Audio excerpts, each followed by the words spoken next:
इसमें आप देखेंगे संवेग संरक्षण का नियम क्या होता है। आप जानते हैं कि जब दो वस्तुएं जो है, मान लीजिए दो वस्तुएं चल रही हैं या दो वस्तुओं में कुछ वेग हो और वह जो है आपस में टकरा जाते हैं, तो उनके संवेग में क्या परिवर्तन होता है, उसी के सिद्धांत पर इसका यह है। तो इसका प्रयोग किया गया संवेग संरक्षण के नियम में कि देखेंगे यदि वस्तुओं के निकाय पर बाह्य बल आरोपित न हो, मतलब एक वस्तु चल रही हो और दूसरी वस्तु भी गति कर रही हो, मतलब दूसरा कोई बल आरोपित न है, तो संयुक्त निकाय का कुल संवेग सदन संरक्षित रहता है। यह इसका नियम है। रेखीय संवेग का परिभाषा एक तरह से कहा जाए कि यदि वस्तुओं के निकाय पर बाह्य बल आरोपित न हो तो संयुक्त निकाय का कुल संवेग सदन संरक्षित रहता है। अब आप लोग इसको इस तरह से समझें कि मतलब कि अगर जो एक का संवेग परिवर्तन होता है तो वह दूसरे के अनुसार जो है चेंज हो जाता है। जैसे अगर जो हम यह कहें कि m1 तथा m2 द्रव्यमान के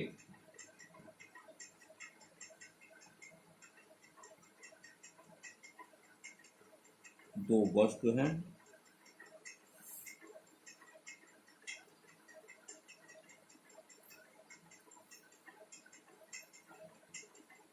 एक का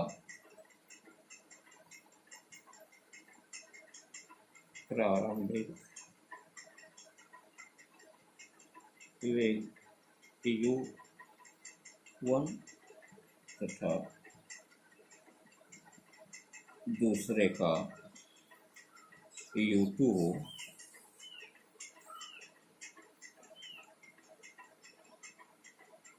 तो अगर ये मान लीजिए m1 और m2 द्रव्यमान के दो वस्तुएं, एक का प्रारंभिक वेग v1 तथा दूसरे का u2 है, और दोनों क्या है कि दोनों एक दूसरे से टकरा जाते हैं, दोनों एक दूसरे से टकरा जाते हैं, तो टकराने के बाद दोनों एक दूसरे से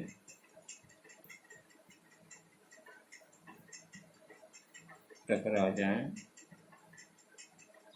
तो टकराने के बाद उनका वेग v1 तथा v2 हो जाए तो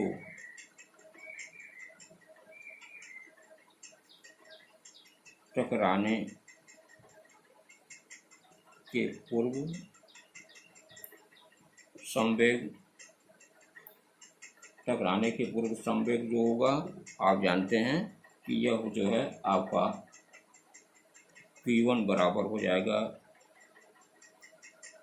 m u1 plus m u2, क्योंकि प्रारंभिक जो है प्रारंभिक वेग आपका u1 और u2 है, तो टकराने के पूर्व इनका वेग जो है u1 u2 था, इसलिए संवेग क्या हो जाएगा, दोनों का संवेग जुड़ गया यह m u1 plus m u2, और टकराने के बाद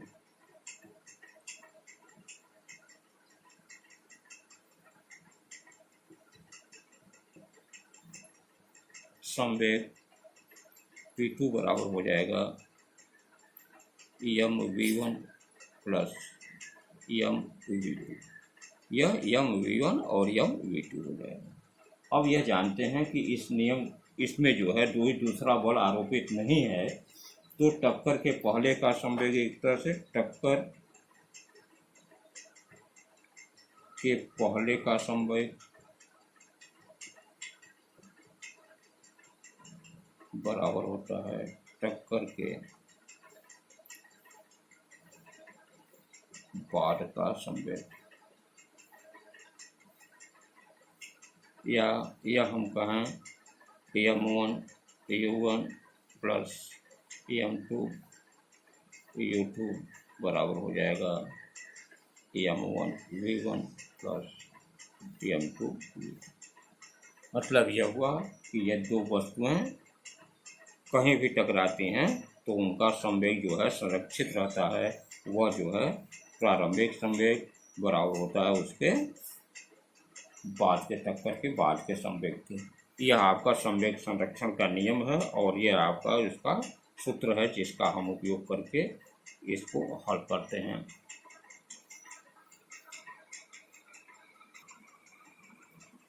और देखेंगे इस चैप्टर में अब न्यूटन के गति के जो है न्यूटन के गति के नियम का कहाँ कहाँ पर जैसे क्या उदाहरण है यह आपका छूटा हुआ था। तो इसमें देखें कि न्यूटन की गति के प्रथम नियम के अनुसार या इनका उदाहरण आप जानें, जैसे कि बस अथवा कार की विराम अवस्था से गति।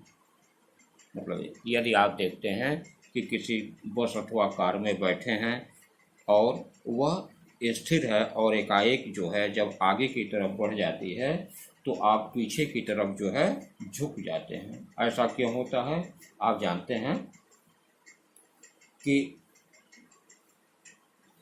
जब आप बैठे रहते हैं तो सभी या कोई भी बैठा हो तो उसमें क्या होता है कि नीचे का भाग जो है आप का बस के अथवा कार के साथ होता है और ऊपर का भाग हवा में रहता है। तो नीचे का भाग जो है गतिमान हो जाता है जिसके कारण जो है ऊपर का भाग पीछे की ओर झुक जाता है।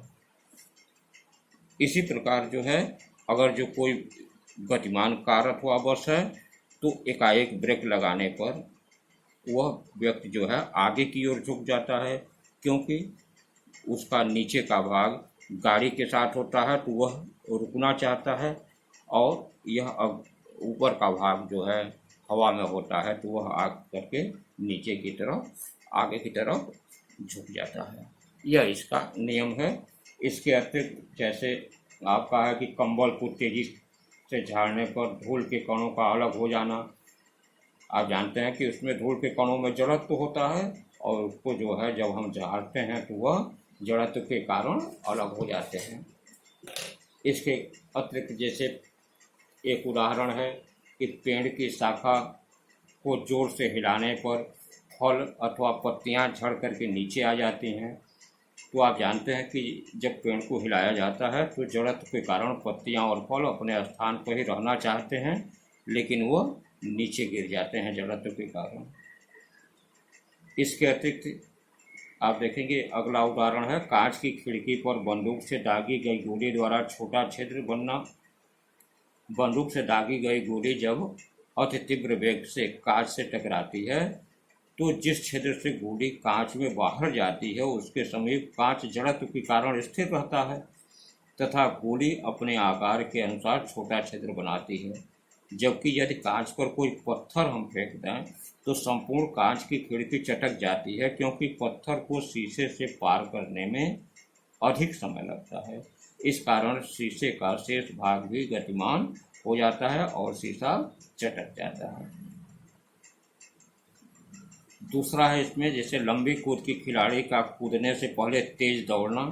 जानते हैं कि खिलाड़ी कूदने से पहले तेज दौड़कर अपने शरीर को गतिशील कर लेता है और गतिशील अवस्था में जब वो कूदता है तो लंबी दूरी तय कर लेता है। इसके अतिरिक्त अगला है जैसे बोतल पर रखे गत्ते को अचानक हटा देने पर उस पर रखे सिक्के का बोतल में गिर जाना। यदि हम बोतल के ऊपर एक जो है गत्ते बोतल के ऊपर जो है हम इस तरह से ऐसे बोतल के ऊपर एक गत्ता रख दें और इसके ऊपर ऐसे सिक्का रख दें तो अगर जो हम इस गत्ते को एकाएक हटाते हैं तो यह जो है सिक्का इस बोतल में ऐसे नीचे की तरफ गिर जाएगा। तो इसके लिए क्या है कि आप यह क्यों ऐसा होता है, जब गत्ते को हम अचानक उंगली से कैसे टक्कर मार कर हटाते हैं तो सिक्का बोतल में गिरता है। इसका कारण यह है कि प्रारंभ में गत्ता और सिक्का दोनों विराम अवस्था में हैं, यह दोनों ही विराम अवस्था में रहते हैं। अंगुली से टकराने पर गत्ते में गति उत्पन्न हो जाती है जबकि सिक्का जड़त्व के कारण अपने स्थान पर ही ठहरा रहता है अतः गत्ता हटकर आगे बढ़ जाता है तथा सिक्का उसमें जो है इसे नीचे की तरफ गिर जाता है। यह आपके इसके उदाहरण रहे, जो कि पहले नियम, प्रथम नियम के अनुसार या जड़त्व के कारण जो है यह उदाहरण रहा। इसके बाद आपका दूसरे नियम के कारण उदाहरण, द्वितीय नियम का उदाहरण देखेंगे कि जैसे क्रिकेट में गेंद को कैच लेते समय खिलाड़ी का अपने हाथ को पीछे की ओर खींच लेना। जब क्रिकेट मैदान में खिलाड़ी कैच लेता है तो गेंद द्वारा हाथ पर धक्का या बल लगता है और उसका संवेग शून्य हो जाता है। अंगुलियों के मध्य गेंद आते ही वह हाथों को पीछे हटाता है, जिस कारण संवेग परिवर्तन का समांतराल बढ़ जाता है। अतः संवेग परिवर्तन के दर और इस कारण हाथ पर लगा बल कम हो जाता है, जिससे वह आसानी से सहन कर सकता है।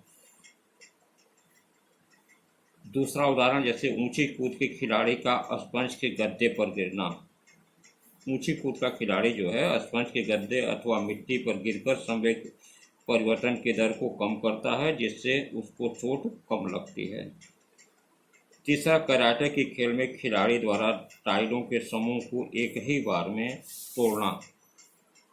जैसे कराटे के खिलाड़ी जो है कई टाइल्स एक साथ रखे हों तो उनमें जो है टाइलों के समूह अथवा बर्फ की सिल्ली हो, उस पर तेजी से वार जब करते हैं तो हाथ का सारा संवेग बहुत कम समानांतराल में शून्य हो जाता है, जिसके परिणामस्वरूप टाइलों के समूह या बर्फ की सिल्ली पर इतना बल लगता है कि वह टूट जाता है।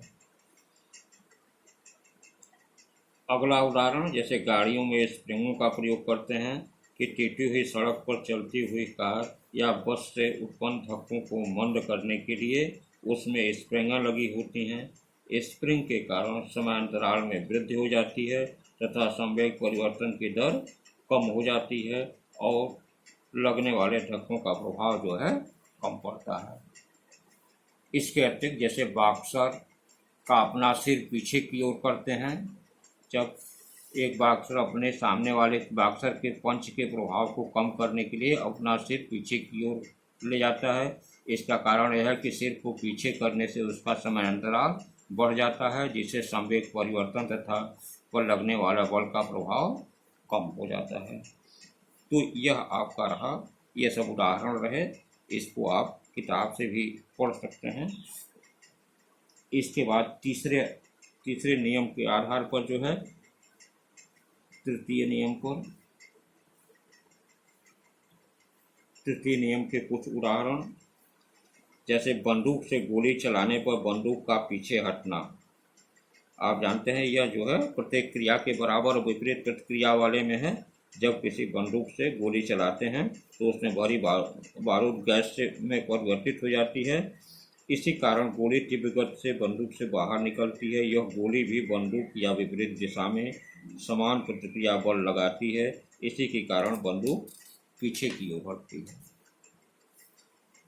भूमि पर चलते समय पैरों को पीछे की ओर ढकेलना। जब हम ठोस भूमि पर चलते हैं तो हम पैरों के द्वारा भूमि को पीछे की ओर ढकेलते हैं तथा भूमि भी प्रतिक्रिया के रूप में हमारे पैरों पर आगे की ओर उतना ही बल लगाती है, जिसके कारण हम आगे की ओर बढ़ते हैं। ऐसे ही जैसे इसका उदाहरण आगे, जैसे तैरते समय पानी को पीछे की ओर ढकेलना। जब एक तैराक अपने हाथों द्वारा पानी को पीछे की ओर ढकेलता है तब पानी भी तैराक को उतने ही बल से आगे की ओर ढकेलती है, जिससे तैराक पानी में आसानी से तैर सकता है। इसी प्रकार उदाहरण है रेत पर चलना। रेत पर चलना कठिन होता है क्योंकि जब पैर द्वारा रेत पर बल लगाया जाता है तो रेत पीछे की ओर विस्थापित हो जाता है, जिससे वह प्रतिक्रिया स्वरूप उतना ही बल प्रदान नहीं कर पाती। अगला है फर्श से टकराने के बाद गेंद का वापस उछलना। जब रबड़ की गेंद किसी फर्श पर टकराती है तो उस पर एक बल लगता है जो इस बल के विपरीत दिशा में प्रतिक्रिया बल कार्य करता है तथा गेंद वापस ऊपर की ओर गति करने लगती है।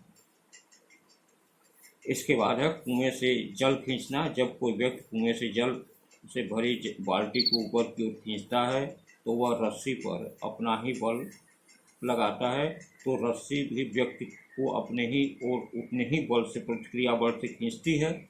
रस्सी के अचानक टूट जाने पर रस्सी द्वारा व्यक्ति पर लगा बल समाप्त हो जाता है, अतः व्यक्ति अपने द्वारा लगाए गए बल के कारण पीछे की ओर गिर जाता है। तो यह सब आपके उदाहरण रहे। इन उदाहरणों को आप किताब से भी पढ़ लीजिएगा और इसके बारे में जानते रहेंगे। और इसके बाद जो है आपको हम न्यूमेरिकल प्रॉब्लम अगले टर्न पर आपको न्यूमेरिकल प्रॉब्लम इसका बता देंगे।